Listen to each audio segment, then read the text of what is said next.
26 cuentos para pensar. De Jorge Bucay.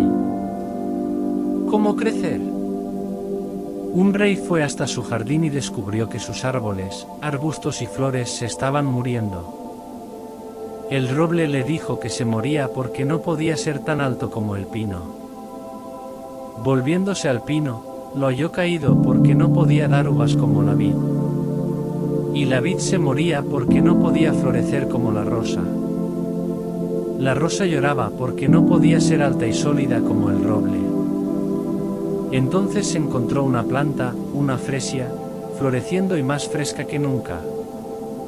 El rey preguntó: ¿cómo es que creces saludable en medio de este jardín mustio y sombrío? No lo sé. Quizás sea porque siempre supuse que cuando me plantaste, querías fresias. Si hubieras querido un roble o una rosa, los habrías plantado. En aquel momento me dije: intentaré ser fresia de la mejor manera que pueda. Ahora es tu turno. Estás aquí para contribuir con tu fragancia. Simplemente mírate a vos mismo. No hay posibilidad de que seas otra persona. Podés disfrutarlo y florecer regado con tu propio amor por vos, o podés marchitarte en tu propia condena.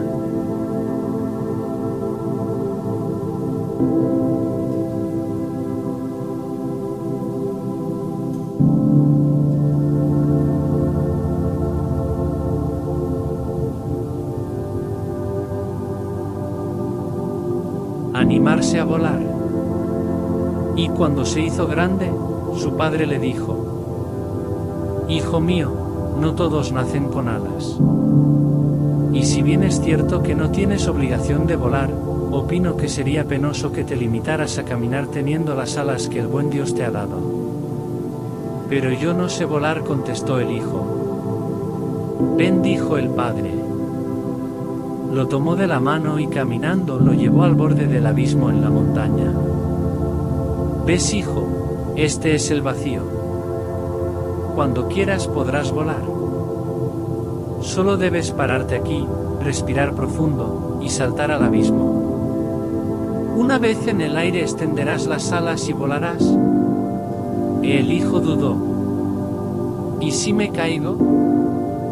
Aunque te caigas no morirás, solo algunos machucones que harán más fuerte para el siguiente intento, contestó el padre. El hijo volvió al pueblo, a sus amigos, a sus pares, a sus compañeros con los que había caminado toda su vida. Los más pequeños de mente dijeron: ¿estás loco? ¿Para qué? Tu padre está delirando. ¿Qué vas a buscar volando? ¿Por qué no te dejas de pavadas? Y además, ¿quién necesita?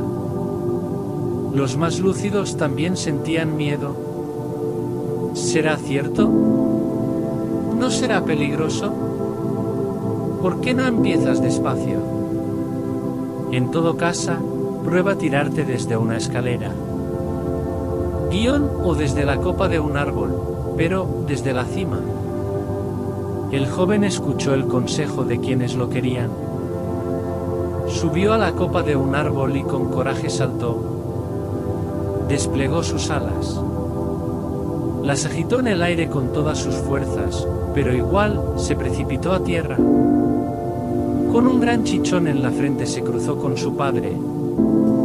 ¿Me mentiste? No puedo volar. Probé, y mira el golpe que me di. No soy como tú. Mis alas son de adorno, lloriqueó. Hijo mío, dijo el padre, para volar hay que crear el espacio de aire libre necesario para que las alas se desplieguen. Es como tirarse en un paracaídas, necesitas cierta altura antes de saltar. Para aprender a volar siempre hay que empezar corriendo un riesgo. Si uno no quiere correr riesgos, lo mejor será resignarse y seguir caminando como siempre. El buscador. Esta es la historia de un hombre al que yo definiría como buscador. Un buscador es alguien que busca. no necesariamente es alguien que encuentra. Tampoco es alguien que sabe lo que está buscando. Es simplemente para quien su vida es una búsqueda. Un día un buscador sintió que debía ir hacia la ciudad de Camir. Él había aprendido a hacer caso riguroso a esas sensaciones que venían de un lugar desconocido de sí mismo, así que dejó todo y partió. Después de 2 días de marcha por los polvorientos caminos divisó Camir a lo lejos. Un poco antes de llegar al pueblo, una colina a la derecha del sendero le llamó la atención. Estaba tapizada de un verde maravilloso y había un montón de árboles, pájaros y flores encantadoras. La rodeaba por completo una especie de valla pequeña de madera lustrada. Una portezuela de bronce lo invitaba a entrar. De pronto sintió que olvidaba el pueblo y sucumbió ante la tentación de descansar por un momento en ese lugar. El buscador traspasó el portal y empezó a caminar lentamente entre las piedras blancas que estaban distribuidas como al azar, entre los árboles. Dejó que sus ojos eran los de un buscador, quizá por eso descubrió, sobre una de las piedras, aquella inscripción. Abedultare vivió 8 años, 6 meses, 2 semanas y 3 días. Se sobrecogió un poco al darse cuenta de que esa piedra no era simplemente una piedra. Era una lápida. Sintió pena al pensar que un niño de tan corta edad estaba enterrado en ese lugar. Mirando a su alrededor, el hombre se dio cuenta de que la piedra de al lado también tenía una inscripción. Se acercó a leerla. Decía: Yamar Kalim vivió 5 años, 8 meses y 3 semanas. El buscador se sintió terriblemente conmocionado. Este hermoso lugar era un cementerio y cada piedra una lápida. Todas tenían inscripciones similares, un nombre y el tiempo de vida exacto del muerto, pero lo que lo contactó con el espanto fue comprobar que el que más tiempo había vivido apenas sobrepasaba 11 años. Embargado por un dolor terrible, se sentó y se puso a llorar.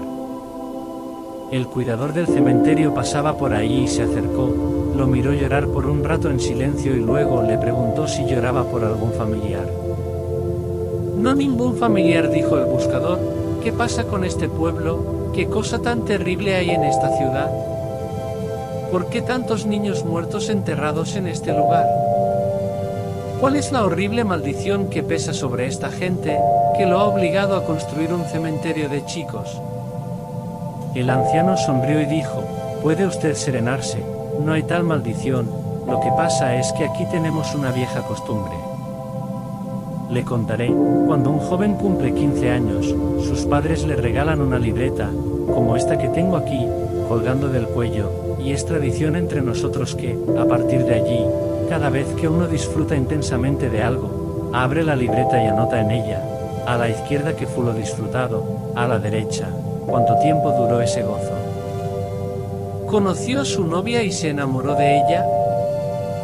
¿Cuánto tiempo duró esa pasión enorme y el placer de conocerla? ¿1 semana? 2, 3 semanas y media.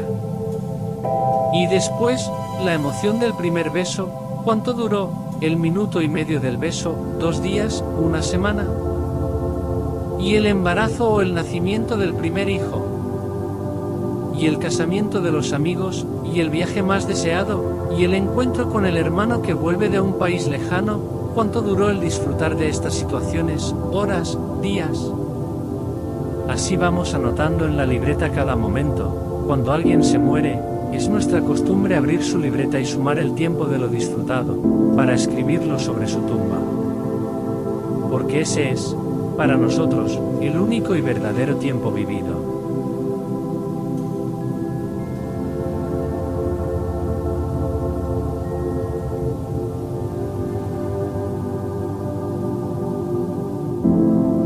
El elefante encadenado.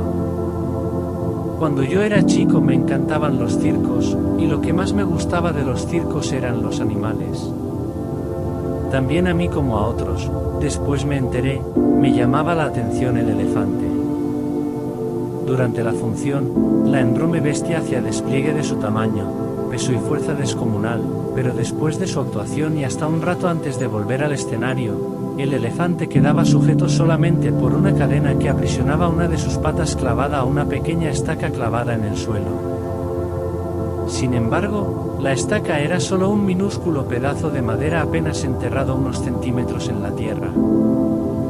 Y aunque la cadena era gruesa y poderosa, me parecía obvio que ese animal capaz de arrancar un árbol de cuajo con su propia fuerza, podría, con facilidad, arrancar la estaca y huir. El misterio es evidente. ¿Qué lo mantiene entonces? ¿Por qué no huye? Cuando tenía 5 o 6 años, yo todavía en la sabiduría de los grandes, pregunté entonces a algún maestro, a algún padre o a algún tío por el misterio del elefante. Alguno de ellos me explicó que el elefante no se escapaba porque estaba amaestrado. Hice entonces la pregunta obvia: si está amaestrado, ¿por qué lo encadenan? No recuerdo haber recibido ninguna respuesta coherente. Con el tiempo me olvidé del misterio del elefante y la estaca, y solo lo recordaba cuando me encontraba con otros que también se habían hecho la misma pregunta. Hace algunos años descubrí que por suerte para mí alguien había sido lo bastante sabio como para encontrar la respuesta: el elefante del circo no se escapa porque ha estado atado a una estaca parecida desde muy pequeño. Cerré los ojos y me imaginé al pequeño recién nacido sujeto a la estaca. Estoy seguro de que en aquel momento el elefantito empujó, tiró, sudó, tratando de soltarse.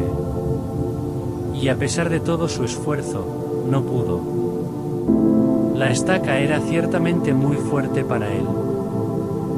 Juraría que se durmió agotado, y que al día siguiente volvió a probar, y también al otro y al que le seguía. Hasta que un día, un terrible día para su historia, el animal aceptó su impotencia y se resignó a su destino. Este elefante enorme y poderoso, que vemos en el circo, no se escapa porque cree, pobre, que no puede. Él tiene registro y recuerdo de su impotencia, de aquella impotencia que sintió poco después de nacer. Y lo peor es que jamás se ha vuelto a cuestionar seriamente ese registro. Jamás intentó poner a prueba su fuerza otra vez.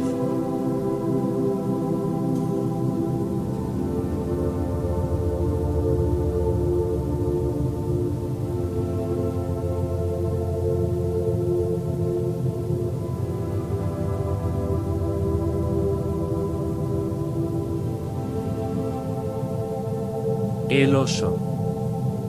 Esta historia habla de un sastre, un zar y su oso. Un día el zar descubrió que uno de los botones de su chaqueta preferida se había caído. El zar era caprichoso, autoritario y cruel como todos los que enmarañan por demasiado tiempo en el poder, así que, furioso por la ausencia del botón, mandó a buscar a su sastre y ordenó que a la mañana siguiente fuera decapitado por el hacha del verdugo. Nadie contradecía al emperador de todas las Rusias, así que la guardia fue hasta la casa del sastre y arrancándolo de entre los brazos de su familia lo llevó a la mazmorra del palacio para esperar allí su muerte. Cuando cayó el sol, un guardiacárcel le llevó al sastre la última cena. El sastre revolvió el plato de comida con la cuchara y mirando al guardiacárcel dijo: pobre del zar. El guardiacárcel no pudo evitar reírse. Pobre del zar, dijo, pobre de ti, tu cabeza quedará separada de tu cuerpo unos cuantos metros mañana a la mañana. Sí, lo sé, pero mañana en la mañana el zar perderá mucho más que un sastre. El zar perderá la posibilidad de que su oso, la cosa que más quiere en el mundo, su propio oso, aprenda a hablar. ¿Tú sabes enseñarle a hablar a los osos?, preguntó el guardiacárcel sorprendido. Un viejo secreto familiar, dijo el sastre. Deseoso de ganarse los favores del zar, el pobre guardia corrió a contarle al soberano su descubrimiento. ¿El sastre sabía enseñarle a hablar a los osos? El zar se sintió encantado. Mandó rápidamente a buscar al sastre y le ordenó: enséñale a mi oso a hablar, nuestro gustaría complaceros, pero la verdad es que enseñar a hablar a un oso es una ardua tarea y lleva tiempo, y lamentablemente, tiempo es lo que menos tengo. El zar hizo un silencio, y preguntó: ¿Cuánto tiempo llevaría el aprendizaje? Bueno, depende de la inteligencia del oso, dijo el sastre. El oso es muy inteligente, interrumpió el zar. De hecho, es el oso más inteligente de todos los osos de Rusia. Bueno, musitó el sastre, si el oso es inteligente y siente deseos de aprender, yo creo que el aprendizaje duraría no menos de 2 años. El zar pensó un momento y luego ordenó: bien, tu pena será suspendida por 2 años, mientras tanto tú entrenarás al oso. ¿Mañana empezarás? Alteza, dijo el sastre, si tú mandas al verdugo a ocuparse de mi cabeza, mañana estarán muerto, y mi familia se las ingeniará para poder sobrevivir. Pero si me conmutas la pena, yo tendré que dedicarle el tiempo a trabajar, no podré dedicarme a tu oso, debo mantener a mi familia. Eso no es problema, dijo el zar, a partir de hoy y durante 2 años tú y tu familia estarán bajo la protección real. Serán vestidos, alimentados y educados con el dinero de la corte y nada que necesiten o deseen les será negado. Pero, eso sí, si dentro de 2 años el oso no habla, te arrepentirás de haber pensado en esta propuesta. Rogarás haber sido muerto por el verdugo. ¿Entiendes, verdad? Sí, Alteza. Bien. ¿Guardias? Gritó el zar, que lleven al sastre a su casa en el carruaje de la corte, denle 2 bolsas de oro, comida y regalos para sus niños. Ya. ¡Fuera! El sastre, en reverencia y caminando hacia atrás, comenzó a retirarse mientras musitaba agradecimientos. No olvides, le dijo el zar apuntándolo con el dedo a la frente, si en 2 años el oso no habla, Alteza. Cuando todos en la casa del sastre lloraban por la pérdida del padre de familia, el hombre pequeño apareció en la casa en el carruaje del zar, sonriente, eufórico y con regalos para todos. La esposa del sastre no cabía en su asombro. Su marido, que pocas horas antes había sido llevado al cadalso, volvía ahora, exitoso, acaudalado y exultante. Cuando estuvo a solas, el hombre le contó los hechos. «¿Estás loco?», chilló la mujer, «enseñar a hablar al oso del zar. Tú, que ni siquiera has visto un oso de cerca, estás loco. ¿Enseñar a hablar al oso? Loco, ¿estás loco? Calma, mujer, calma. Mira, me iban a cortar la cabeza mañana al amanecer, ahora tengo 2 años. En 2 años pueden pasar tantas cosas, en 2 años. En 2 años, siguió el sastre, se puede morir el zar, me puedo morir yo, y lo más importante, por ahí el oso habla.